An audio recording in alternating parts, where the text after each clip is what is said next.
বিকালের নাস্তা আজ একটু অন্যরকম কিছু ট্রাই করা যাক।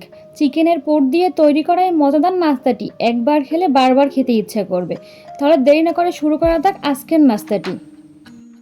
প্রথমে আমি একটা নিয়ে নিয়েছি বাটি, তার ভিতরে নিয়ে নিলাম 400 গ্রাম পরিমাণে আটা। তবে আপনারা এখানে কিন্তু আপনাদের অনুযায়ী বাড়িয়ে বা কমিয়ে নিতে পারবেন, সেক্ষেত্রে সমস্ত উপকরণ একটু কম বা বাড়িয়ে নেবেন। এটাই হচ্ছে 400 গ্রাম আটার জন্য আমি এখানে নিয়ে নিয়েছি 3 চামচ পরিমাণে, টি চামচের 3 চামচ পরিমাণে গুঁড়া দুধ। এখানে আমি 1.5 চামচ পরিমাণে নেব ইস্ট। বুঝতে পারছেন, আপনারা হয়তো বা অনেকে ময়দা দিয়েও বানাতে পারবেন এটা, তবে আর আমার কাছে ময়দা ছিল না, তাই কিন্তু আমি এখানে আটাটা দিয়ে আজকে নাস্তাটা রেডি করব। এখানে দিয়ে দিলাম স্বাদ মতো চিনি, 1 চিমটি লবণ দিয়ে দেবো একটু স্বাদটা বাড়ানোর জন্য, স্বাদটা ব্যালেন্স করার জন্য 1 চিমটি লবণ দিয়ে দিচ্ছি। এখানে দিলাম সাদা তেল 4 চামচের মতো, দিয়ে ভালো করে হাতের সাহায্যে ভালো করে এটা ময়ান দিতে হবে। ভালো করে ময়ান দিবেন, এটা যত ময়ান দিন তত কিন্তু পারফেক্ট একটা নাস্তা হবে।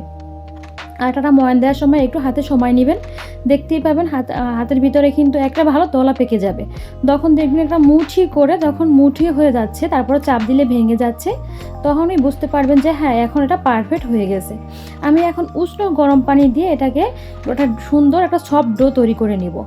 এটাকে অবশ্যই একটু গরম পানি দিতে হবে, তবে আপনারা এখানে কিন্তু গুঁড়ো দুধ না দিলে এখানে লিকুইড দুধ ব্যবহার করতে হবে, সেই দুধটা একটু হালকা গরম করে নিতে হবে। আমি এটা একটা ডো তৈরি করে নিয়েছি, একদম শক্ত না এবং কিন্তু সফট না, দেখতেই পাচ্ছেন। এটা একটু উপর থেকে সয়াবিন তেল হাতে নিয়ে বা আপনারা ঘি নিতে পারবেন, নিয়ে ভালো করে একটু উপর থেকে দিয়ে দিচ্ছি, তো উপরটা ড্রাই না হয়ে যায়। আমি ভালো করে দিয়ে এটাকে এখন একটা প্লেট দিয়ে ঢাকা দিয়ে রেখে দেবো রেস্টে, কম হলেও আধা ঘন্টার জন্য। যদি একটা গরম স্থানে যেখানে একটু আবহাওয়াটা গরম সেখানে রাখবেন। আমি রেখে দিয়ে এখন তৈরি করবো পুরটা। একটা কড়াই বসিয়ে দিয়ে চুলার উপরে দিয়ে দিলাম এখানে সয়াবিন তেল। এখন দিয়ে দেবো অনেকটা পরিমাণে, প্রায় 2 কাপ পরিমাণে পেঁয়াজ কুচি। এখানে পেঁয়াজ কুচিটা বেশি ব্যবহার করতে পারবেন। আমার এখানে প্রায় 200 গ্রামের মতো চিকেনের কিমাটা, সেজন্য আমি কিন্তু 2 কাপ পরিমাণে পেঁয়াজ কুচি অ্যাড করে দিচ্ছি। পেঁয়াজটা একটু নেড়ে চেড়ে দিচ্ছি, দেখতেই পাচ্ছেন। তবে আপনারা যদি চিকেনের পরিমাণটা একটু কম বা বেশি হয় সেক্ষেত্রে পেঁয়াজটা কমিয়ে বাড়িয়ে নিতে পারবেন। এখানে আমি ঝালের জন্য দিয়ে দিচ্ছি কয়েকটা কাঁচামরিচ কুচি। আপনারা ঝাল বেশি খেলে সেক্ষেত্রে কিন্তু একটু কমিয়ে বা বাড়িয়ে নিতে পারেন। আমার বাচ্চারা ঝাল কম খায়, সেক্ষেত্রে আমি কাঁচামরিচটা কমই দিয়েছি। আগে থেকে আমি একটা মুরগির বুকের মাংস ছোট ছোট করে পিস পিস করে কুচি কুচি করে কেটে নিয়েছিলাম। প্রায় এখানে 200 গ্রাম পরিমাণে চিকেন আছে, দেখতেই পাচ্ছেন। এটা আমি কিমা করে নিয়েছি, তবে আপনারা এটা ব্লেন্ড করে নিতেও পারবেন। এখন এটাকে নেড়ে চেড়ে নিচ্ছি একটু, আর এটা কিন্তু রান্না করতে বেশি সময় লাগে না, অল্প সময়ে রান্নাটা হয়ে যায়। 5 থেকে 7 মিনিটে কিন্তু এটা চিকেনের পুর রেডি করা যায়। আর আপনারা এরকমভাবে পুর তৈরি করলে কিন্তু যে কোনো নাস্তা বানাতে পারবেন। আর এটা কিন্তু ফ্রিজে রেখে সংরক্ষণ করতে পারবেন কম থেকে 1 থেকে 2 মাসের মতো।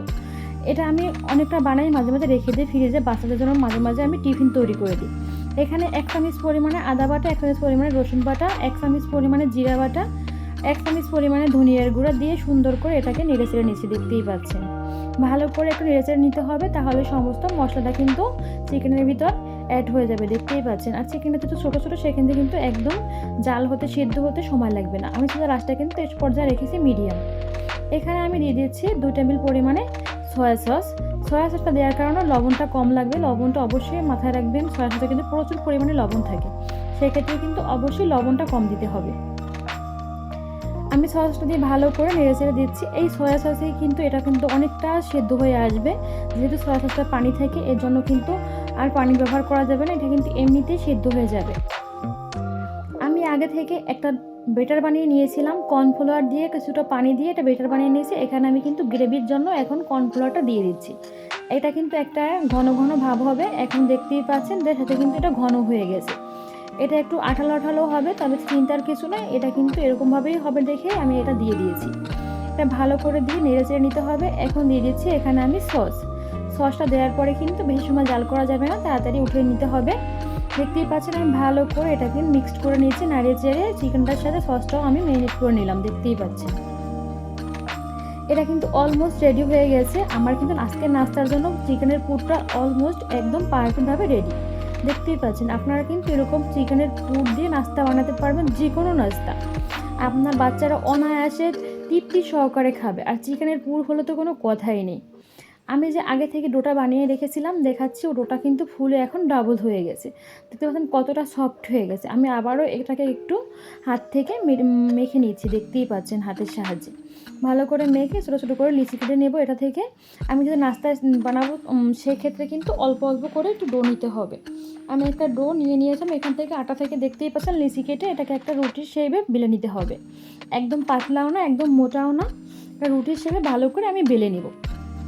বিকালের নাস্তা বা অতিথি আপ্যায়নে কিংবা পরিবারের জন্য খুবই সহজে এই রেসিপিটি তৈরি করা যায়, আর খুবই খুবই টেস্টি এবং দুর্দান্ত মজার হয়। বিশ্বাস করবেন না, আমার যেদিনকার বাসায় এমন নাস্তা বানানো হয় আমার বাচ্চারা কিন্তু ভাত খায় না, ও নাস্তাটি খেয়ে কি বলবো পেট ভরে খায় আমার বাচ্চারা।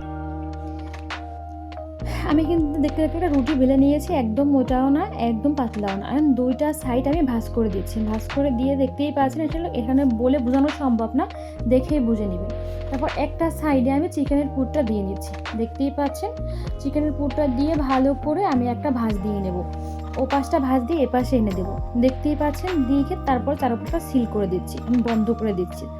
চারপাশের মুখটা বন্ধ করে দিলাম, দিয়ে একটা কাঁটা চামিচের সাহায্যে একটা ডিজাইন করে দিচ্ছি। আসলে আপনাদের নিজেদের পছন্দ অনুযায়ী কিন্তু এরকম আপনারা ডিজাইন করতে পারেন, সেক্ষেত্রে কিন্তু যে আমার মতো করতে হবে তাও কিন্তু না।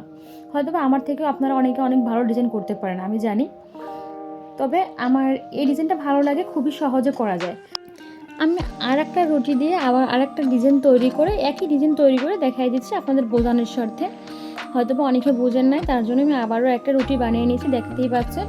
আর রুটিটা কিন্তু আমি আগেবারও বলছি একদম মোটাও হবে না পুরোও না এবং পাতলাও না, একটু মোটা থাকবে সামান্য। আপনারা যে রেগুলার রুটি বানান সে রুটির থেকে একটু মোটা থাকবে, তাহলে কিন্তু মুচমুচে হবে এবং খেতেও ভালো লাগবে। রুটিটা বানানো শেষ হয়ে গেছে, আমি দুইটা সাইড আবারও ভাঁজ করে নিয়েছি, তারপর এটাকে উল্টে নিলাম। উল্টে নিয়ে একটা সাইডে আমি চিকেনের পুরটা আবারও দিয়ে দিচ্ছি, দেখতেই পাচ্ছেন। দিয়ে অপর সাইডটা আমি ভাঁজ করে তারপরে এটাকে আমি বন্ধ করে দিচ্ছি। তারপরে আমি তিনটা সাইড ভালো করে সিল করে বন্ধ করে দিচ্ছি, দেখতেই পাচ্ছেন হাত দিয়ে চেপে চেপে এই কাজটা করতে হবে। এখন আমি একটা কাঁটা চামিচের সাহায্যে ভালো করে তিনটা সাইড ভালো করে বন্ধ করে দিচ্ছি, একটা ডিজাইন হয়ে গেছে, দেখতেই পাচ্ছেন। এবার কিন্তু দুইটা ডিজাইন আমার হয়ে গেল। আমি একটা বলে তারপর একটা ডিম ভেঙে নিয়েছি, একটা ডিম ভেঙে এটাকে একটু ফেটিয়ে নিতে হবে। ফেটিয়ে আমি কিন্তু এটার ভিতরে চুবিয়ে আজকে কিন্তু এটাকে আমি তারপরে যে ব্রেড ক্রামে চুবিয়ে তারপরে কিন্তু ভাজতে হবে। আমি আগে থেকে বানানো যে নাস্তাটি সেটা কিন্তু ডিমের ভিতরে চুবিয়ে নিচ্ছি, চুবিয়ে নিয়ে তারপরে আমি ব্রেড ক্রামে গড়িয়ে নিচ্ছি। আমি কিন্তু বাসায় বানাইছি ব্রেড ক্রামটা। যদি আপনার আমার ভিডিও ভালো লাগে, রেসিপি ভালো লাগে, ব্রেড ক্রামের যদি ভিডিও চান তাহলে আমি কিন্তু সেটা আপনার সাথে অ্যাড করতে পারবো। আপনারা চাইলে অবশ্যই কমেন্ট বক্সে জানাবেন। ভালো করে আমি এখানে ব্রেড ক্রামে চুবিয়ে চুবিয়ে নিয়ে নিয়েছি, গড়িয়ে নিয়ে নিয়েছি, ডিমে চুবিয়ে ব্রেড ক্রামে গড়িয়ে নিয়ে নিয়েছি, দেখতেই পাচ্ছেন। আর একটা এরকমভাবে সেমভাবেই আমি করে নিচ্ছি, দেখতেই পাচ্ছেন। তবে আপনার কাছে যদি ব্রেড ক্রাম না থাকে সেক্ষেত্রে কিন্তু আপনারা খালি ডিমে চুবিয়ে ভেজে নিতে পারবেন। তবে নাস্তাটা খেতেও কিন্তু ভালো লাগবে, সেই নাস্তাটাও আশা করি। আমার কিন্তু দুইটা নাস্তা এরকম করে আমি সব নাস্তাগুলো এরকমভাবে করে নিচ্ছি। আমি চলে যাচ্ছি ভাজার জন্য। একটা কড়াইতে দিয়ে দিয়েছি পর্যাপ্ত পরিমাণে তেল, তেলটা গরম হয়ে গেছে। এখানে আমি দুইটা নাস্তা অ্যাড করে দিলাম, দেখতেই পাচ্ছেন। যেহেতু আমার কড়াইটা ছোটো সেক্ষেত্রেও কিন্তু আমি দুইটার বেশি এখানে দিতে পারবো না, এই জন্য আমি দুইটা নাস্তা দিয়ে দিয়েছি। তারপর দেখাচ্ছি এটা কিন্তু ফুলে ডাবল হয়ে যাবে। যদি আপনাদের হাতে সময় থাকে সেক্ষেত্রে কিন্তু নাস্তাটা বানাইয়ে আপনারা থেকে 15 থেকে 20 মিনিট রেস্টে রাখলে তখন এমনিই ফুলে যাবে। যেহেতু ইস্ট ব্যবহার করা হয়েছে সেক্ষেত্রে কিন্তু এখানে অবশ্যই ফুলে যাবে, ফুলে ডোগুলো ডাবল হয়ে যাবে। দেখতেই পাচ্ছেন আমার কিন্তু নাস্তাগুলো ফোলা শুরু করে দিয়েছে। আমি এপাশ ওপাশ একটু উল্টে দিচ্ছি আর ব্রাউন কালার করে মুচমুচে করে ভেজে নিচ্ছি, দেখতেই পাচ্ছেন। এর পর্যায়ে আমি আপনাদের সাথে একটা কথাই বলবো, আমার ভিডিও যদি ভালো লেগে থাকে তাহলে একটা লাইক করবেন, আর আপনার বন্ধুদের সঙ্গে অবশ্যই অবশ্যই শেয়ার করবেন। এবং মজার নাস্তার রেসিপি পেতেও চান যে তাহলে গ্রাম বাংলা রান্নাঘর চ্যানেলটি সাবস্ক্রাইব করে পাশে থাকবেন, আর পাশে থাকা বেল আইকন বাটনটি অন করে রাখবেন।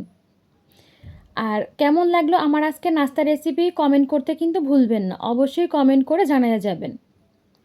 আমার কিন্তু ভাজা হয়ে গেছে, আমি ব্রাউন কালার করে ভেজে নিয়েছি। আমি আপনাদের দেখাই দিচ্ছি একটা নাস্তা কেটে কত সুন্দর হয়েছে। উপরটা হবে যেরকম ক্রিসপি মুচমুচে, ভিতরটা হবে চিকেনের পুরো ঠাসা, আর সস দিয়ে সাথে খেতে কিন্তু দুর্দান্ত টেস্টি হয়। মানে কি বলবো, এরকম নাস্তা হলে কিন্তু আর কিছু লাগে না। ভালো থাকবেন, সুস্থ থাকবেন।